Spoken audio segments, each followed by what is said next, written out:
ഈ കേസ് അപൂർവങ്ങളിൽ അപൂർവമായ ഒരു കേസാണെന്ന് കണ്ടെത്തിയിരിക്കുകയാണ്. ഒന്നാം പ്രതിക്ക് വധശിക്ഷ തന്നെ വിധിച്ചിരിക്കുകയാണ്. നിലവിളിയാണ് ദൈവം നീതിമാനായ ജഡ്ജിൽ ഇറങ്ങി വന്നത് ഏറ്റവും വലിയ ആ കേസിന്റെ ഗ്രാവിറ്റിക്ക് അനുസരിച്ചുള്ള ശിക്ഷയാണ് കിട്ടിയിട്ടുള്ളത്. വധശിക്ഷ ഞങ്ങൾ കുടുംബം മുഴുവൻ പൂർണ്ണ സംതൃപ്തിയാണ്. നീതിമാനായ ജഡ്ജി നീതിയുക്തമായൊരു വിധി പുറപ്പെടുവിച്ചു. വളരെ കൃത്യമായിട്ട് വളരെ സംതൃപ്തിയുണ്ട്.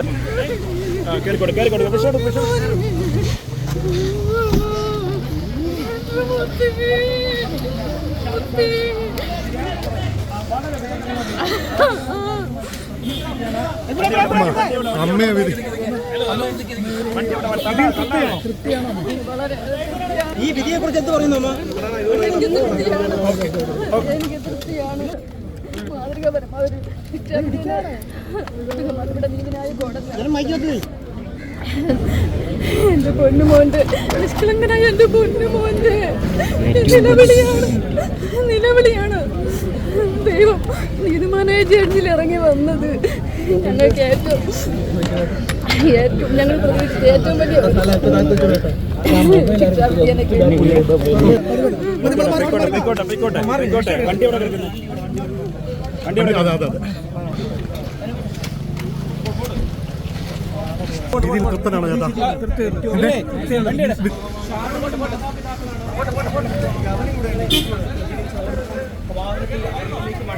നമ്മുടെ പ്രോസിക്യൂഷൻ ഉന്നയിച്ച എല്ലാ പോയിന്റുകളും തന്നെ കോടതി വളരെ വിശദമായി പരിഗണിച്ചതിന് ശേഷം ഈ കേസ് അപൂർവങ്ങളിൽ അപൂർവമായ ഒരു കേസാണെന്ന് കണ്ടെത്തിയിരിക്കുകയാണ്.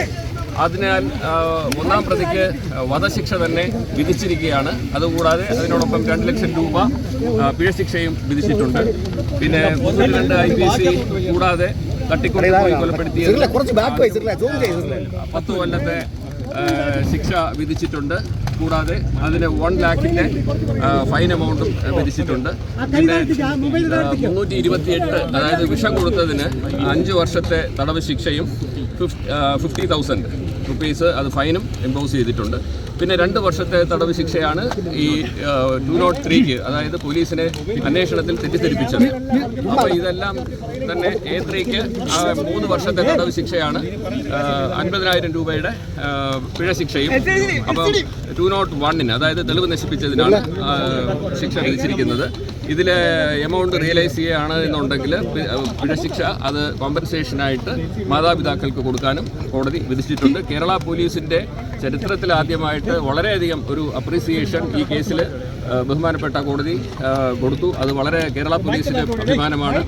അപ്പം അതിനാൽ അതൊരു വലിയ കേരള പോലീസിൻ്റെ വിജയമായിട്ടും പ്രോസിക്യൂഷൻ്റെ വിജയമായിട്ടും ഞങ്ങൾ ഇതിനെ കാണുന്നു. വിധിയിൽ പൂർണ്ണമായും തൃപ്തരാണ്. 100% തൃപ്തനാണ് എന്ന് മാത്രവുമല്ല, ഇപ്പോൾ ഷാരാൻ രാജിൻ്റെ കുടുംബവുമായിട്ട് വരുന്ന വഴിക്കിപ്പോൾ അവർ 100% കോടതി വിധിയിൽ സംതൃപ്തി അവർ അറിയിച്ചിരിക്കുകയാണ്. കാരണം അവർക്ക് നീതിപൂർവമായിട്ടുള്ള ഒരു വിധി ലഭിച്ചു എന്ന് ഇപ്പോൾ പറയുകയാണ്. ഒരു കാര്യം കൂടി, അമ്മയെ ഒഴിവാക്കിയിരുന്നു, കുറ്റവിമുക്തയാക്കുന്നു, അതിനെതിരെ തുടർ നിയമ നടപടികൾ ഒരിക്കലും ഇല്ല, അതിന്റെ ആവശ്യമില്ല. ഒരിക്കലും അപ്പീൽ കൊടുക്കേണ്ട ഒരു ആവശ്യവും വരുന്നില്ല. കാരണം അതിന്റെ തെളിവിന്റെ അഭാവം എന്ന് പറയുന്നത് പോലീസിന് നൽകിയ കുറ്റസമ്മത മൊഴി അല്ലാതെ മറ്റൊന്നും തന്നെ അവർ തെളിവ് നശിപ്പിച്ചതിന് ലഭിച്ചിട്ടില്ലായിരുന്നത് കൊണ്ട് മാത്രമാണ് കോടതിക്ക് അവരെ വെറുതെ വിടേണ്ടി വന്നത്. ഈ ജ്യൂസിൽ വിഷം കൊടുത്തത് കുറ്റമാണ്, അത് കോടതി കണ്ടെത്തിയിട്ടുണ്ട്. പക്ഷേ അന്വേഷണ ഉദ്യോഗസ്ഥർ അല്ലെ പ്രോസിക്യൂഷൻ അക്കാര്യം ഉന്നയിച്ചില്ല എന്ന് കോടതി. അതെ, അതായത് ഈ നേരത്തെ 22/8/2022 ഇതേ സമാനമായിട്ട് ജ്യൂസിൽ വളരെ ഹെവി ഡോസ് ഓഫ് പാരസിറ്റമോൾ കലക്കി ഒരു ശ്രമം ഈ ഒന്നാം പ്രതി ഷാരൂൺ രാജിനെ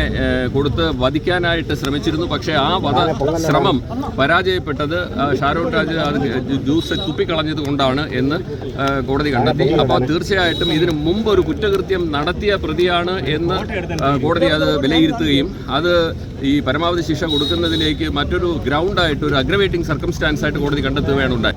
ഇതും കൂടാതെ തന്നെ ഇത് വളരെ മെറ്റിക്കുലസ് ആയിട്ട് വളരെ പ്ലാൻ ചെയ്ത് നടത്തിയ ഒരു ഇന്റലിജന്റ് ക്രിമിനൽ എന്നുള്ള രീതിയിലാണ് കോടതി കണ്ടെത്തിയത്. ഒരു ഡെവിളിഷ് പൈശാചികമായ മനസ്സിന് ഉടമയാണ് എന്ന് പ്രോസിക്യൂഷൻ വാദിച്ചതിനെ പൂർണ്ണമായിട്ടും കോടതി അംഗീകരിച്ചും കൂടെ കൊണ്ടാണ് ഈ ഒരു ശിക്ഷ വിധിച്ചത്. വളരെ കൃത്യമായിട്ട് വളരെ സംതൃപ്തിയുണ്ട്. അതുപോലെ നമ്മുടെ public prosecutor Vineeth Kumar sir case ഏറ്റെടുത്തതുപോലെ നമുക്ക് ഈ വിധി ഇങ്ങനെ ആയിരിക്കുമെന്ന് തീർച്ചയായും ഞങ്ങൾക്ക് ഉറപ്പുണ്ടായിരുന്നു. വിധിയിൽ ഞങ്ങൾ പൂർണ്ണ സംതൃപ്തരാണ്. അവർക്ക് വധശിക്ഷ തന്നെ കൊടുത്തു. അത് മാത്രമല്ല പ്രോസിക്യൂഷൻസും പോലീസും ഫൈൻഡ് ചെയ്യാത്ത ഒരു വകുപ്പ് കൂടി, അതായത് പ്രോസിക്യൂഷൻസും പോലീസും അതായത് സ്ട്രെസ് ചെയ്യാത്ത ഒരു 307 എന്നുള്ള അറ്റംപ്റ്റ് മർഡർ എന്നുള്ള ഒരു വകുപ്പ് കൂടി ജഡ്ജി കണ്ടെത്തിയിട്ടുണ്ട്. ജഡ്ജി ഓരോ മെസ്സേജ് മൈന്യൂട്ടായിട്ടുള്ള ഓരോ കാര്യങ്ങൾ ഉൾപ്പെടെ അവിടെ എടുത്തു പറഞ്ഞു ജഡ്ജ്മെൻറ്റിൽ നിന്ന്. അതെല്ലാം നിങ്ങൾ കേട്ടതാണ്. അതുകൊണ്ട് ആ കേസിൻ്റെ ഗ്രാവിറ്റിക്ക് അനുസരിച്ചുള്ള ശിക്ഷയാണ് കിട്ടിയിട്ടുള്ളത്, വധശിക്ഷ. അതിന് ഞങ്ങൾ കുടുംബം മുഴുവൻ പൂർണ്ണ സംതൃപ്തിയാണ്. അത് ദൈവാനുഗ്രഹമായിട്ടും കരുതുന്നു, ദൈവത്തോടുള്ള പ്രാർത്ഥനയും സമർപ്പിക്കുന്നു. നീതിമാനായ ജഡ്ജി നീതിയുക്തമായൊരു വിധി പുറപ്പെടുവിച്ചു.